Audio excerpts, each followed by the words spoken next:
Yeah. Jay Talking. Hi, we're on the air. With Bradley J. I said, you know, even the concerts that you should know, you feel better. So let's talk. Jay's talking. You hear me talking? On WBZ. Jay's talking. Call 617-254-1030 to join in. For notification of new Jay Talking videos at cbsboston.com. Follow Bradley J on Twitter at JTalkingWBZ. WBZ, 33 degrees at this time last night. It was about 27, so it's a little bit warmer and it's a little bit drier. You are Jay Talking. Hello to the Jay Talking community. It's becoming more and more of a community, and I like that. It's WBZ, and we have Grand Master Alex Anatol with us, Master of Taoism. And he's here as part of my ongoing look at religions of the world. We kind of know one thing around here. We know a religion where there's a God, God makes the rules, prophet disseminates the rules, worship is promising to follow the rules. There are saints like Saint Jude, the lost causes, or in Hinduism, there's Ganesh, the elephant, lord of good fortune. And there's clergy, kind of enforcers of the rules. And there are rewards in Christianity and Islam for following the rules, punishments for not following the rules. This is kind of the paradigm we know. And for us, in Christianity, religion provides answers to the unknown, explanation of purpose, a reason for being here, and a guide for behavior. But the entire world doesn't operate on that paradigm. There's a lot of other things going on. There are a lot of other options. If we're going to understand the world, it's good to understand what the world believes in. Buddhists believe an entirely different thing. And Taoists, too, have a different belief system. And Alex is the Grand Master. You are a Grand Master of Taoism. Well, I guess so. That's what people call me. So you have a very interesting early life, and I'm going to include that in our story. Alex comes from Moscow, and you grew up in. Do you remember life in Moscow? What was it like? Of course I do. Tell me what it was like. It was Soviet Union. It's a total different. Actually, last maybe 15, 16 years, I'm traveling back. After my first book, The Truth of Tao, was translated in Russian, it's become to be very popular. Good. And so they invite me for lectures, for seminars. So I'm kind of frequently there. So what was life like living under Brezhnev? Seriously, give me a little idea of the day-to-day and how it's different from the day-to-day around here, because people don't really know. And you were there, so share. Well, my family, my mother was a doctor. That's how actually I met my beloved master Leon Tai, who's also a doctor, Chinese doctor. And my father was an engineer, and we lived in a commune apartment. A commune apartment? Yeah, you know, this is, do you want to know what is commune apartment? Well, I'm guessing there's a bunch of families in there. Yeah, it's like on the 3 rooms, which are around 10 or 12 square meters, live a family. Let me describe you my room. Okay. Our room, actually, Okay. my room. It was 12 square meters. That's 36 square feet, I guess. Something like that. On the middle was a table. That's like 36 square feet is like 6 by 6 feet. No, more than that. No. That's just basically like maybe... 6 by 6 meters. Oh, meters, yes, Okay, not sorry, feet. yeah. No. So it's kind of... Okay. So on the middle was a table. On the left side was the basically small bed, and then was a sofa. So in this, I don't want to bother you with that. I want to know. In this little room lived me, my sister, my aunt, my father, and my mother. 5 people? 5 people, yeah. And I was born, actually, I don't know how I was born, how they really made me in this environment, but they did. Huh.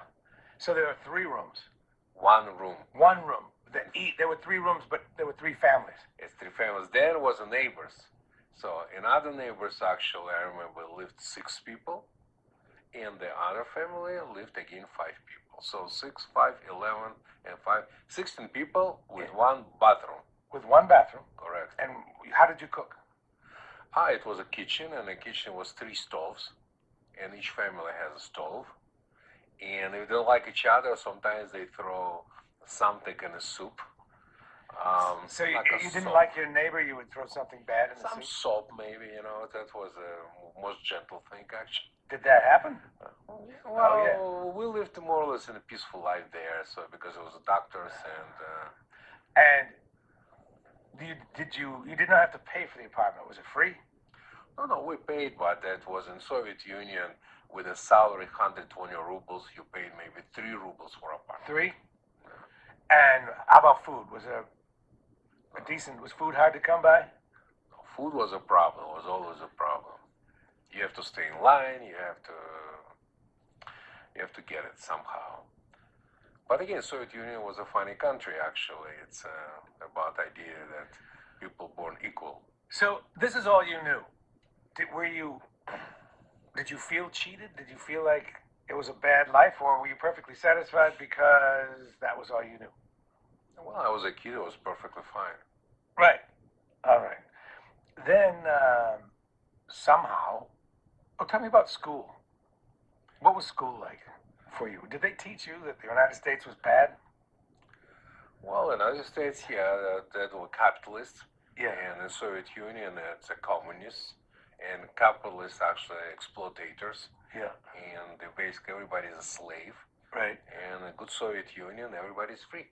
So they're saying our system is better. Look at us, we're free, even though we have this little bitty place. Absolutely, we're free, and the capitalist system is a slavery.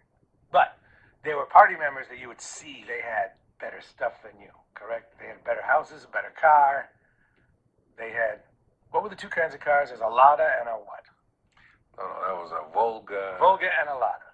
Yeah, you had if you had a car at all, you had the small car, and the party bosses, they had the fancy cars. Did that bother you that there were these folks in charge that had things and you didn't? No, Brad, it was a little bit more complex than that, because the so-called servants of the people lived in the compounds. Nobody really knew where they live, what apartments they are. Just car was open, gates was open, car was getting in, that's it. Then they have country houses with the big fences. No, the regular people didn't really know exactly. So you didn't see that. You didn't know it existed, so it didn't bother you. Did people spy on each other? Yes, of course. So your neighbors in the next room would spy on you and rat you out to the party? Stalin regime, yeah, they did that. So if they were just angry with you, could they just make something up and dime you out, as we say? Yes, they did. Jay, I thought we were talking about We're going to get there. We're going to get there. But we have a long time, and your early life is interesting. So we're almost done. I never have had this kind of conversation with somebody that grew up this way. And trust me, people are interested. So just do that last question, then we'll take a break, and then we'll get to Tao. Did you have to watch out about angering your neighbor, or they would make up some lie about you and report you to the government? Or was that not a thing? There was a few phases in Soviet Union. Luckily, I actually already was in the mellow phase. Stalin time, like my parents, was really, well, Soviet Union, it was a godless country. It's almost 40 million people were sitting behind the bars, actually. There was a joke like half of country behind the bars and other half of country guards them. Right. So what religion? We get to the religion part before the break. There was no religion whatsoever? It was practically no religion. It was some kind of segment of Christianity, but everybody knew the priest was a KGB agent. You see? It wasn't really open. So you asked me about the communal apartment. Yep. That's how I was born till 7 years old. Mm-hmm. Then my mother, it was upgraded our apartment. With instead of 3 neighbors, we moved to my mother, like I said, was a doctor. So they called new building just for doctors near hospital. Uh-huh. My mom worked actually it was a prestige hospital called MPS. And that was just for a doctor's building, basically. We moved on the 4th floor. And that time it was still communal apartment, but definitely upgraded because it it was Professor, actually, Irina, and my mother. She had a one room, and we got two rooms. Oh, wow. Yeah, so it's And this is where you met your master. no. It's a yeah, and it was a flat, and the flat was the other few apartments. And there was a Chinese doctor, Thai, call him, and because he was kind of foreigner, came from China, he had a one-room separate apartment. Unbelievable luxury. Yeah. Yeah, it was a follow our American standards. It's a studio basically, Yeah. but it was incredible. It was a palace. It was a palace, Yeah. absolutely, yeah. Okay. And 7 years old, yeah, we moved to this new building, like we call it, a new building. And because my mother still and father lived in a communal apartment, Ty was alone. I think I introduced him because I got sick or something, so Yeah. she invited him for consultation. Yeah, they thought I had appendicitis, but I didn't. And then he actually said, "What are you doing here? Come and do some work," he said. "I spent time with you, so why didn't you clean my kitchen?" Right. I was very surprised. I was 7 years old. I think, what the hell is that? He just poked my stomach a few times, and now he said, "Come." He poked your stomach a few times and said, "Come clean my Yeah. kitchen." But this was like the beginning of teaching you, correct? Yeah, that's how. And then I walked in. I remember it was kind of some strange Chinese pictures, couple statues. It was a famous fisherman, which I hated because he always looked at me like porcelain fisherman. And, Yeah. And so he didn't speak Russian very well, but we kind of communicate, and I kind of began to like it, to come to him. He wasn't mind. And first basically year, he was doing some kind of strange things. He was breathing, I remember, something. Breathing strangely? Yeah, strangely, and kind of, "What are you doing?" And he said, "This is Qigong." Meditating? No, Qigong, it's a breathing exercise. Okay. Yeah, so I look at him, say, "You want to do it with me?" I said, "Not really, it's, not interested." Okay, but gradually you got used to it. Gradually, yeah, but from the beginning, I kind of felt that it's very unusual man. That it's something about him, and I spent with him basically 20 years till 1976, and this feelings was just growing more and more and more. He was a sage. He was a sage, and gradually, in spite of yourself, you learned from him. From him.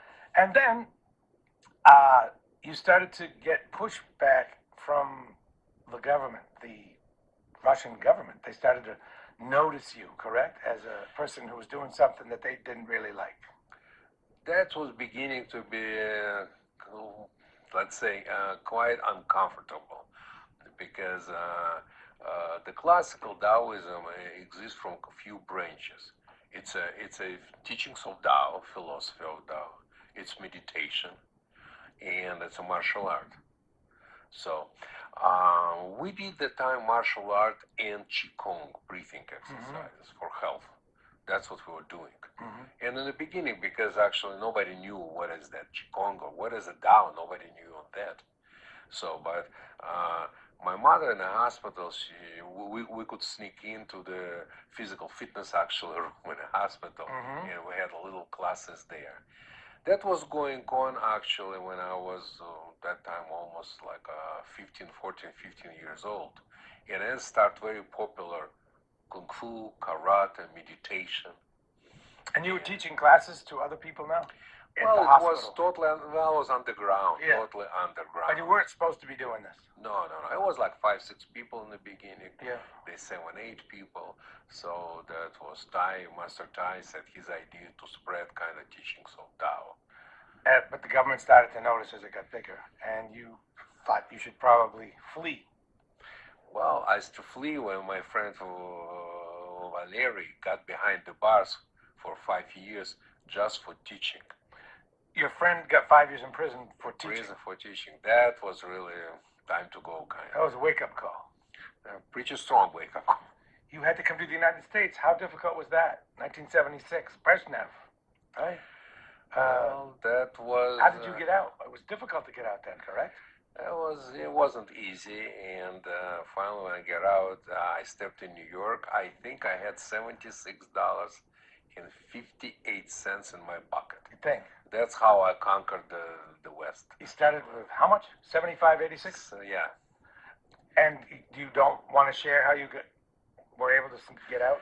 Not really. I don't want to expose other people. It's just I was very lucky. Okay. It was a Brezhnev time, actually. Actually, Brezhnev wasn't that bad. His idea was, they call it dissidents. Actually, he had a lot of people go. He did a lot of dissidents. He really let go. And his premises was, you don't like it, get out. Right, which is better than some. Well, better than Stalin would just shoot you on spot, Yeah. And Khrushchev actually was a little bit better. Like I said, I was lucky because that was kind of springtime, they call it. My parents was telling. Your parents were under Stalin. Well, terrible stories because the black car could come in the middle of the night. They could pick you up and person disappeared forever. So that's after 1953 when Stalin died. Things got a little bit better. They call it spring. All right. And you got to New York, you say? $75.56. Well, 75 or 76, Okay. I've tried. Okay, so what'd you do when you got there? Well, it's a classical, again, it's what to talk about. It's a classical immigrant story. I did whatever I could do. Did you stay in New York initially? I stayed in New York for like maybe 8 months. Then I met the girl and Barbara. And after that, we moved to California for a while. That must have been kind of nice after those cold Moscow winters. It was great, actually. All right. And how'd you end up in, we have a couple of minutes, how'd you end up in Weston, where your temple is now? Well, it's Barbara, she was from Boston area, from Kenton, Massachusetts. And she said, if we really want to get married, I want to get closer to my family. And I said, where's your family? She said, Boston, Kenton. I said, all right, and we moved to Boston. That's all. That's how it started. And when we moved to Boston, I opened a little place in Cambridge. And funny thing is, I still have people who came to Cambridge.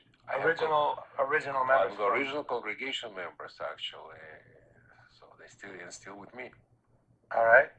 And how many people in the congregation now? Oh, that's a great question. The core, we got so big actually a few years ago. So thanks God for Skype and telecommunication. Yeah. We couldn't put in the temple. So now core of the people probably around 30 people. It's a core. Yeah. The people who with me like 25, 30 years ago, whatever it is. Okay. We're counting sometimes. And now but lectures going all over the world actually. I have Skype lectures in Italy, Germany, Riga, Latvia, Russia, Riga. of course. Wow. Yeah, Riga. So before you go, we have some folks who'd like to say hello and maybe ask a question. We have David in Marlboro. Say hello to Alex. Oh, hi, Alex. Oh, hi, David. Hi. I had a question. I just found out by accident you were on here, but I read The Truth of Tao because the reviews on Amazon were really good, and I thought it was good too, but I just wondered how you came to the idea of writing the book in the first place with all the practical applications and the principles and so on. Go ahead. No, I understand, yeah. David, when I opened the temple, it was in Cambridge, and then we moved to Kenmore Square. Kenmore Square? Kenmore Square, Okay. yeah. I was in Kenmore Square for 6 years probably. Okay. Then moved to Alston. So we're already beginning to have some people who would come and ask a million questions about the Tao, about Qigong, meditation, history, and etc. So that time, again, I worked like 3 jobs. So what did I do? In the morning, from 6 actually to 4, I work as a parking lot attendant. Yes. Then I rented one room at Kenmore Square, where I was beginning of the temple. Where was the room exactly? Because we all know Kenmore Square. I want to know where it was. It's like a Winchester Hotel now. Okay. That was that. And it was second floor. Okay. Beautiful second floor. And it was an interesting place because musicians actually was practicing there. Drunk was walking all over. So that Yeah. was a good old time, 1978. Yeah. And I have like 2 or 3 classes, maybe 3 classes in the beginning every night. And Sunday and Saturday, Sunday with my friend Mike, I was moving furniture, so I was pretty busy. Yeah. To support actually this place, and students asked me all these questions. So I thought, no, right, I have to find some kind of book. Yeah. So some kind of book, so that I have no time to explain everything, so they can read the book, I can correct it kind of, and I'll be done. That's it, easier. But there was no book. It was at that time actually, not many people knew about Tao, and not many books. Now it's hundreds of them. It's all over. So I went through this book, through that book, through translation of Tao Te Ching, which is a Bible of Taoism. Yeah. And that was so confusing. Translation was incredibly difficult. First of all, translation is difficult anyway. When I finished my book, The Truth of Tao, and it was pretty popular here, so Sophia Publishing House in Russia, actually, they contacted me and asked me, well, we're really interested. People ask a million questions. They want to translate it to Russian. Oh, I said, my English, my second language, Russian, my first. Piece of cake. Yeah, in 2 months I'll be done, that's it. Writing the book is always harder than you think, though, right? Well, I already written the book in English. It was published already. Yeah. I'm just talking about translation. Okay. Yeah. It took me a year and a half. And at this publishing house, Sophia gave me professional translator, lady. I was fighting with her all year and a half because with it. So if this is, I want to tell you, this translation from my native tongue, from English to my native tongue. You cannot absolutely translate. It's like word by word. What is word in Russian is a 3 in English. Yeah. And it's a 5 in English, it's maybe 12 in Russian. Anyway, so that was. So translation from ancient Mandarin, they called Veinyan Yin, it's the name of this, 2,500 years ago. All this translation, I don't know who translated, missionaries, academicians, but it wasn't really clear. Nobody could understand what is that. Yeah. So I was struggle with this for a while, and then actually a friend of mine said, listen, you have to write your own book explanation, actually for a Western, for American public. Good idea. Yeah, and that's why I couldn't find anything, and I started to write it. So I was writing it 8 years. This is my first book. Yeah, it was back and forth. I always actually ask my congregation members and students how it sounds, is it clear, is it not, and etc. So it was a lot of struggle actually. But finally we did it, and it was published and became very popular. But now, like a gentleman from Sweden and Germany, they bombarding me for my actual webmaster, like last 2 years or 3, and I'm really hesitating because I had such a hard time to translate to my native tongue. Right. Only God knows what they translate in German and right. You can spend the rest of your life doing that. You know what? I hope that answered some questions. I hope you liked that answer. We do have to get to Tony and Bill Ricca. How you doing, Tony? Hi there. How are you? Good. We do have to get at some point. Hope somebody asks about what is Tao, because we need to get to the meat of it. Tony, go ahead. Right. Well, I read your book, The Tao of Celestial Foxes. I was just wondering if you could give a better understanding of what is exorcism. Oh, what is what? Exorcism. Exorcism. Okay. This is a thing in Tao. Okay. Yeah. So go ahead. Okay, it's a good question, Tony. This is my basically fourth and fifth volume of the Celestial Foxes. I don't know if anybody heard about that. Celestial anyway, Foxes, fox like a fox. Foxes. Yes. Okay. It's just basically for someone. Tony read my book, so he knows. But for some people who didn't, there's around 40, 42, or 47,000 temples in Japan of celestial foxes. They in Taiwan. they in Thailand. They actually main China, not many of them. So and nobody knows what is religious about celestial foxes. So exorcism, excellent question. In traditional Chinese medicine, believe that all our diseases, 75-80%, it's actually exorcism. It's not exactly right word because exorcism has association with a Christian kind of exorcism. It's very close. It's a wording of malevolent entities, malevolent energies from your body. So because this is practically Chinese shamanism, this traditional Chinese medicine has history of maybe 2, 3, 4,000 years old, and is successfully practicing these medical things. So get rid of this malevolent energy. That's what we call exorcism, and it's basically a shamanistic procedure. All shamanistic actually ideas how to cure people, they're pretty much the same. But Chinese have actually a very different idea about that. They use magic diagrams. Or you can see it, but that's what I want to show to the Jay. He's got an interesting folded rice paper booklet with Mandarin writing on it. And this is, what is this? I need to take a picture of it, but this is like how to do exorcism? But yes, practically, it's a reprint of ancient book, which is 1760 probably. What I'll do is, I'll take a picture of this so you can see it, and I'll post it. Thanks a lot, Tony. I need to not take a call for a minute. Okay, a lot of folks around here are Christians. There's Islam, there's Judaism, and all. Now, Taoism is very different. Can you give us a general idea of how it is different? An overview of I don't know if you would call it a religion, of the discipline, an overview, and how it's different. This is kind of up to you now. You take it from here. Okay.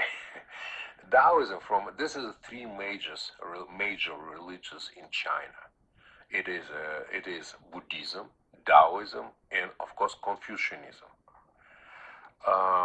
All the creators of this religious institution, like Lao Tzu, who is a founder, they lived around. Again, it's all legends. Some said he lived 571 BC. The other sources said it was 604 BC. But between that time, the Lao Tzu and his disciple Chuang-Tzu, who again approximately lived 370 BC, 400 BC, they founders of this religious institution. It's built actually on a classical Chinese shamanism, now which has maybe 10, 12,000 years old history. And any shamanism, first of all, let's come back to terminology. Okay. Terminology. I'm going to use a lot term like a man of Tao. So man of Tao, so feminist is not going to kill me. For a man of Tao, it's of course male and female. In Taoism, they're totally equal. It's yin and yang. It's like, how can I say what's good day or night? Right. You can't say the male and female is together. So when I say man of Tao, it's easy to say. It's of course, it's including male and female. So the man of Tao was created from the shamanistic beliefs that every man responsible for his own man of Tao, responsible for his own action. So it's a religious and philosophical individual. That's the biggest difference. So it's not so much following an external God, but within yourself, you follow something within yourself. Yeah, the beliefs that actually we don't have much time. We insignificant little things, actually. And like one great writer said, we're mortal, and worst of all, mortal unexpectedly. So, just to share, I'm always relieved when I realized how insignificant I am, because it relieves me of a lot of responsibility. Okay, I shouldn't interrupt. Go ahead. You were on a roll. Yeah, it's a philosophy of of individual, what we call it sometimes healthy egocentrism. Healthy egocentrism. Correct. Yeah. We're all bombarded with an ideas that we're born equal and we can do this and that, and we unlimited, for instance, and our expectation comes to the idea that we can do everything. In reality, because we're insignificant, weak, little mortals, we don't have much time. Right. So the men of Tao never involve in politics, never involve in any social events, because we just don't have time for that. Because life is too short. Life is too short. No politics and no social activities? No. If you're a man of Tao. If you're a man of Tao, correct. Yeah. So let's see what's happening now. We work. We're working. We're all working. Yep. Then we have mortgages. We have children. We have golden retriever. We have car payments. Yeah. You know, we have debt actually, and the children with endless sports. So people have no time to breathe. Yeah. And what we're talking about, social events or politics, no. The individual, the man of Tao, just barely have time to take care of himself or herself. Right. That's all. So but it's not just a modern time. It was always like that.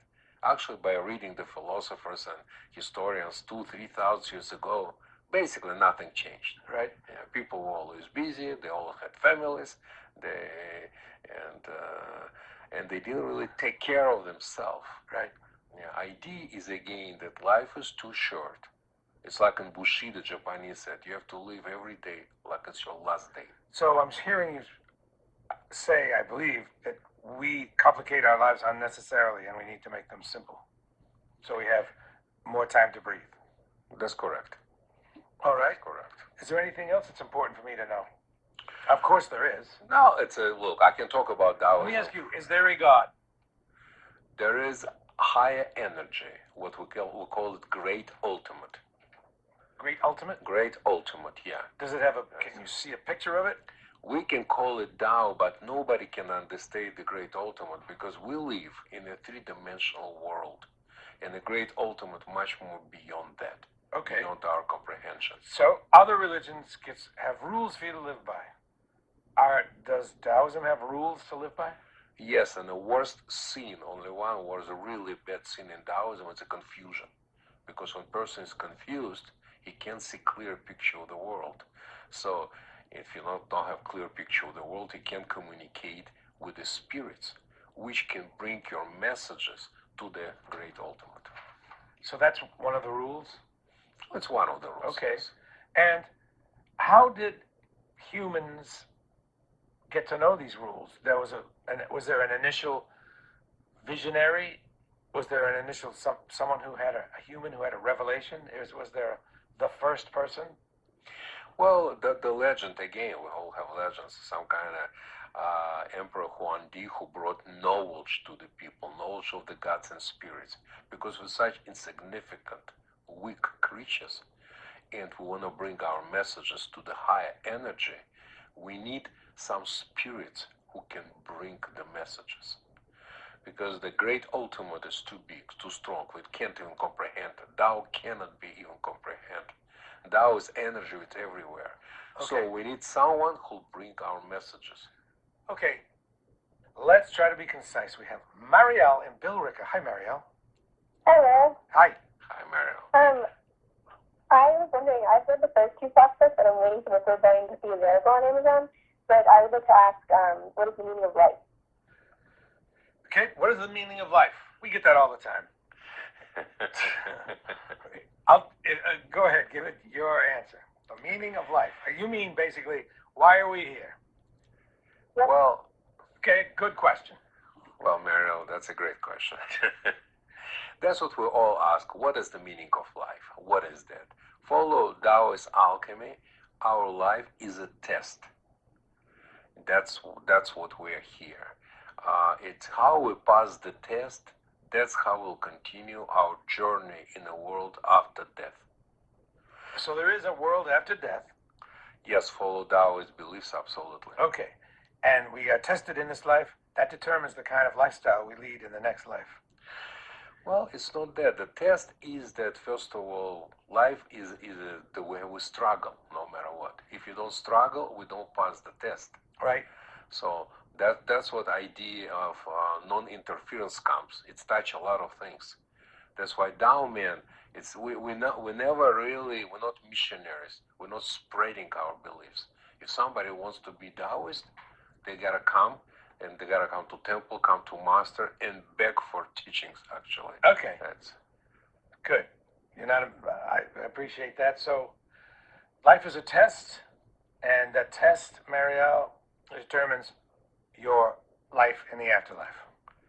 test is prevailing intellect, because after that we cannot take body with us. We cannot take money with us, or we can take our spirituality and intellect. Who is testing us, or what? It's testing us higher energy, the great ultimate. The great ultimate is testing us. Testing us, because they're looking for souls which worth to survive. They're after looking that. for a few good Tao men. Yeah, more than few. All right. That's as much as we're going to get. Call back next time, Marielle. That was a good question. Rick and Bill Ricka.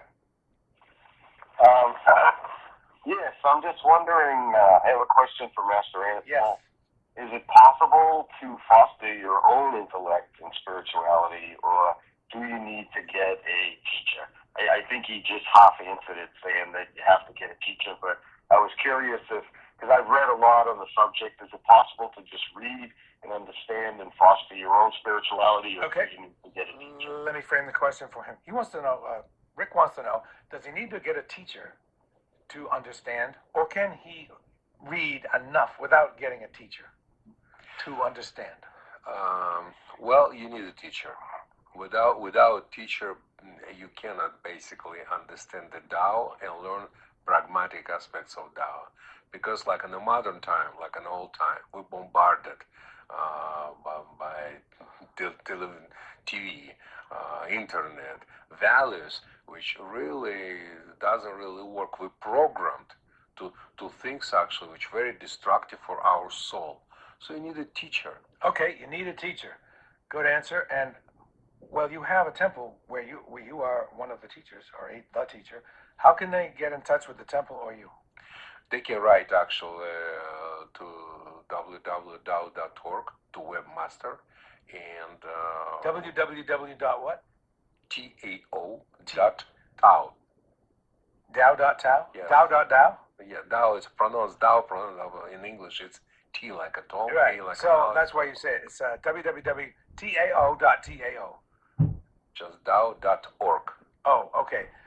tao.org. Correct. Okay, I'll also post that on the J Talking Facebook page. Also, if you didn't write that down, this will be a podcast, and make sure to rate or review the podcast as well. Lorraine in Boston. Hi, Lorraine. You're on BZ.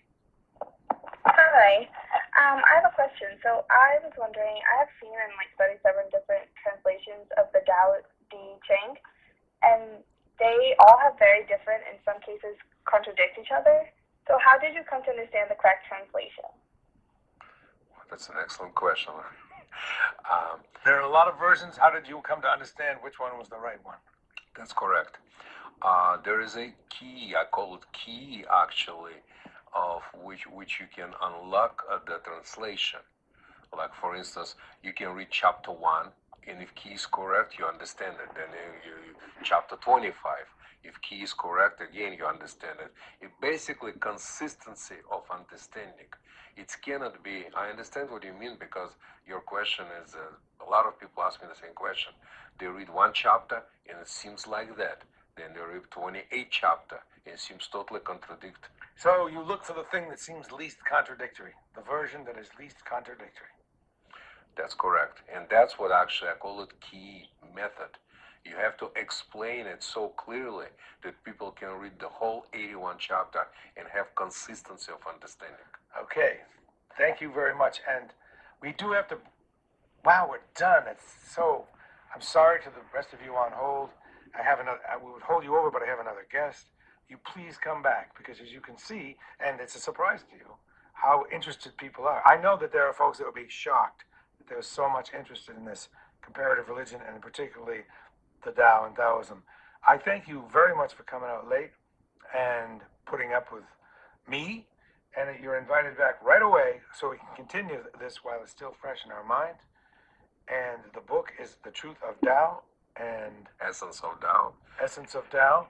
And Tao of Celestial Foxes, which I'm finished. Tao Celestial Foxes. The Way to Immortality. The Way to Immortality. It's all on Amazon. Okay, it's all on Amazon. And we'll talk to you again soon. And there's the podcast. To rehear this, review it and rate it if you would. It's WBZ News Radio 1030. Thanks.